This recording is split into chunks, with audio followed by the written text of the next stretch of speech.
On behalf of the Board of Trustees of the Center for Excellence in Education, I applaud you for having been chosen from many worthy students to attend this session of the USA Biology Olympiad, a competition to nurture high school students to careers of excellence and leadership in biology-based disciplines. Today is an appropriate day to speak to you about three things: the late Admiral H.G. Rickover, the man whose vision created our organization, the USABO, and what it means to become a Rickoid.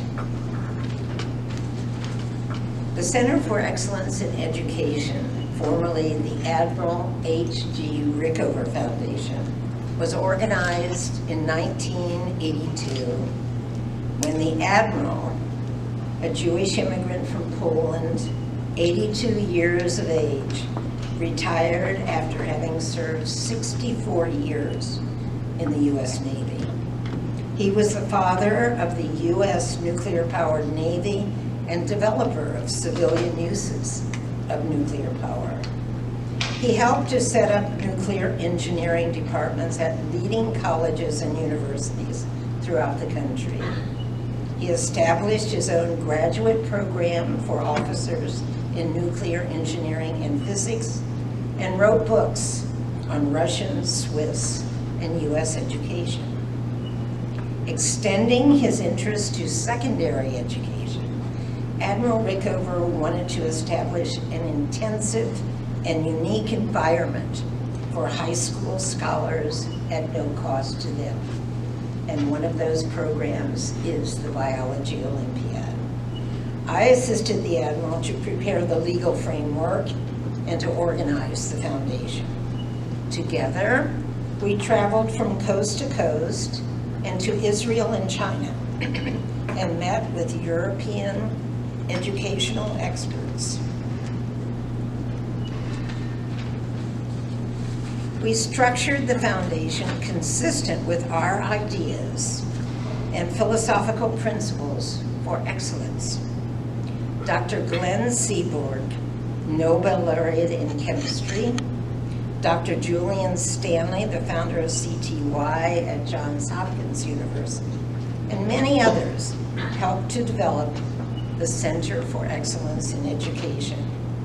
At that time, three former presidents, Nixon, Ford, and Carter, served as trustees. It was the only board all three have ever served on together. President Carter remains a trustee because he's a former nuclear submariner who worked under the Admiral. CEE is also proud to have Dr. Wolfgang Ketterle as a trustee, a 2001 Nobel laureate in physics and a member of the MIT faculty, and Dr. Feng Zhang, core member of the Broad Institute of MIT and Harvard. Both are CEE trustees. The purpose of the USABO is to propel you to think of knowledge, like the 4th of July, as a bombardment of new ideas, challenges, thinking beyond and thinking broadly. To strive for excellence implies foregoing most of the pleasantries of the mediocre world. It is difficult to constantly strive for excellence, but if you are willing to accept mediocrity or to accept a job done less than at your best, your opportunities for failure are boundless. In Descartes' Search for Methods, he poses the following thought about a good mind. It's not enough to have a good mind. The principal thing is to apply it well. The greatest souls are as capable of the greatest vices. So those who move very slowly may advance much further if they always follow the right way than those who run but stray from it. Descartes is telling us not to deceive ourselves, to believe that a little copper in glass is gold and diamonds. Locke, in his essay concerning human understanding, warns, as does Descartes, for patience and an understanding that great scientific achievements are shared by the unknown work of many.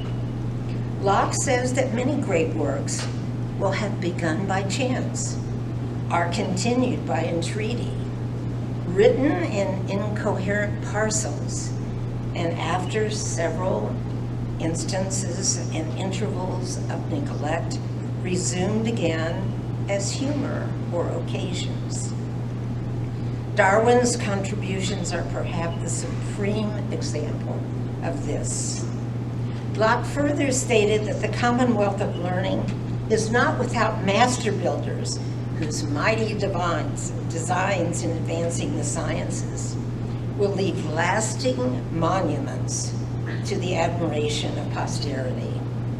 But not everyone can hope to be a Boyle, and in an age that produced such masters as the incomparable Isaac Newton and others of that strain, ambition must sometimes be fulfilled as an under-laborer in clearing the ground a little and removing some of the rubbish that lies in the way of knowledge. But along with Locke's wisdom, we must remember the dream of Robert Burns. But a person's reach should exceed his grasp, or what's a heaven for? Your grasp of facts has been demonstrated. You test well. Indeed, it is recognized that some of the world's prodigies surely are among finalists in the Biology Olympiad. Many of you have completed college and university level work for several years. Each year, we have U.S. Academic Olympiad team members medal in other national and international competitions. A Team USA member has been twice named #1 scholar of IBO in the world. Indeed, in the last 23 years, CEE alumni took the grand prizes in the Intel Regeneron competitions 11 times. And 10 years ago, the Fields Medal in Mathematics and the MacArthur Genius Award went to our Terry Tao, RSI 89, who is a professor at UCLA. He also received the coveted National Science Foundation Waterman Award. I could go on about accolades and honors of the alumni of our programs and of those that have passed through the Olympiad, but let us suffice it to say that CEE's programs, and particularly at this USABO, you are among an august group of students. Academic scoring is, however, but epistemological in the long-term ontology of your life. The critical issue is not what you know, but what you do with what you know. The great end of life is not simply knowledge, it is action. Our illustrious staff is here to help meet your needs. And innumerable Rickoid alumni contribute time to the center's efforts we couldn't do without our alumni's assistance. The Center for Excellence believes in you. We will share your joys and sorrows as you become intricately involved with a very close-knit and special family. The Rickoids exist because of you and your predecessors that participate in the Olympiads. We will be involved with you for the remainder of your high school days, your undergraduate years, and your graduate and professional careers. In a passage that is quoted as the motto of Part 3, "And thus spoke Zarathustra," by Friedrich Nietzsche, Zarathustra asked, "Who among you can laugh and be elevated at the same time?" I should hope that during this session of the Olympiad, you are provided with such an opportunity to laugh and to be elevated. Good luck, work hard, do well. CEE is positive that the world will benefit from your future. CEE was just named advisor to the House of Representatives for Science, Workforce Development, and Education. We did our first webinar for members of Congress a couple of weeks ago, and it had to do, of course, with technology. We also have programs that we count on our alumni's participation. Certainly our 2 programs meant for underrepresented populations, the Teacher Enrichment Program and the Lyceums for students from Title I schools, is something where you can volunteer to speak to help, because as you might guess, many of the student alumni and students who participate in our program plan careers in biology-based fields. So there you have it.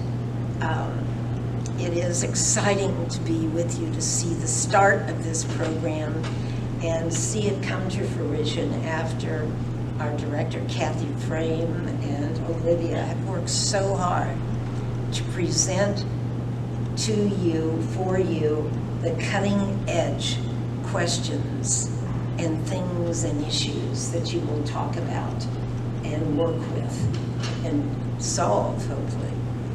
So with that, thank you so much for your time and for listening. As I said, it's wonderful to be with you.